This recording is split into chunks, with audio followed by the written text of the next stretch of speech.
Oke, selanjutnya bagaimana pada keadaan dia horizontal ya. Horizontal itu dia bisa sedang berada di posisi yang kanan atau sedang berada di posisi yang kiri gitu ya. Nah, anggap dia sedang berada di posisi yang kanan. Tegangan tali udah pasti ke kiri. Ya, pusatnya di sini ya. Pusatnya di sini. Nah, MG-nya sekarang ke bawah. Nah, karena MG-nya sekarang membentuk sudut 90 derajat gitu ya, berarti kalau dia membentuk sudut 90 derajat nggak bisa diuraikan kan, kita mau nguraikan kemana, maka kita langsung aja di sini sigma F sama dengan mv kuadrat per R seperti kata pembahasan yang sebelumnya, bahwa V nya kita anggap konstan ya. Jadi V nya sekarang kemana ya, V nya ke atas ini ya. Kalau yang di miring tadi kecepatannya di sini nih, membentuk sudut tadi. Nah, jadi sekarang T dikurang, nggak ada dikurang lagi, MG nya udah nggak ngikut. Jadi langsung T sama dengan mv kuadrat per R. Jadi nilai T pada keadaan horizontal itu sama dengan gaya sentripetalnya mv kuadrat per R. Gitu ya. Nah, bagaimana dengan keadaan di atas? Ya, ini kita udah selesai yang horizontal, kiri atau kanan. Nah, bagaimana untuk keadaan di atas, teman-teman? Kalau keadaannya di atas, ya, kalau keadaannya bendanya sedang ada di atas latu-latunya, maka gaya normal, gaya tegangan talinya ke bawah, gaya MG-nya juga ke bawah.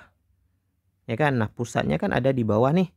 Maka kita langsung di sini sigma F mv kuadrat per R, V-nya tentu ke kiri ya.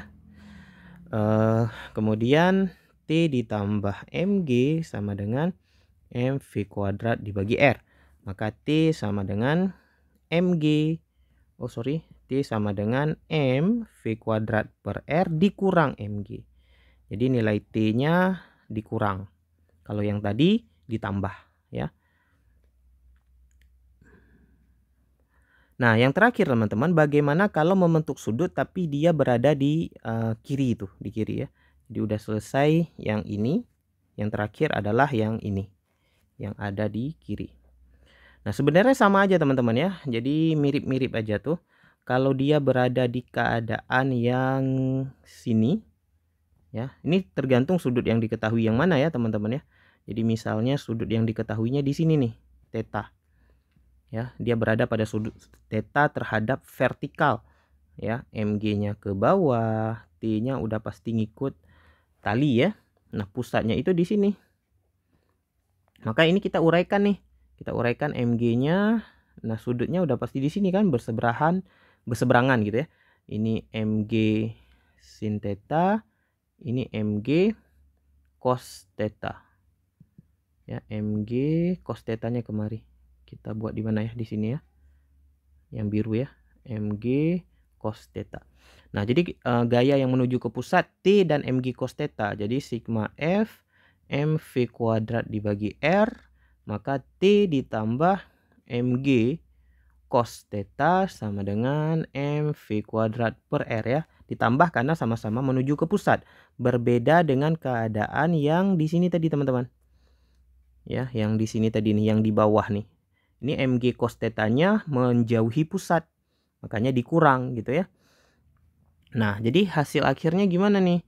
Jadi mv kuadrat per R, maka T sama dengan mv kuadrat dibagi R dikurang MG cos theta. Nah, ini adalah nilai tegangan tali kalau dia membentuk suatu sudut di atas.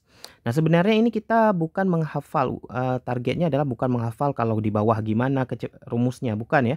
Tapi kita mempelajari bagaimana cara mencari tegangan tali pada berbagai kondisi ketika bendanya diputar seperti ini.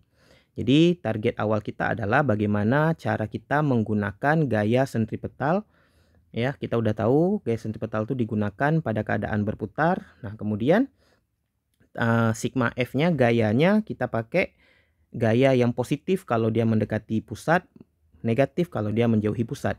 Kemudian poin yang terakhir adalah gaya sentripetal itu rumusnya V kuadrat per R atau omega kuadrat kali R, tergantung yang diketahui ya. Jadi A-nya tidak V per T. Oke, gitu teman-teman untuk konsep dasar gaya sentripetal.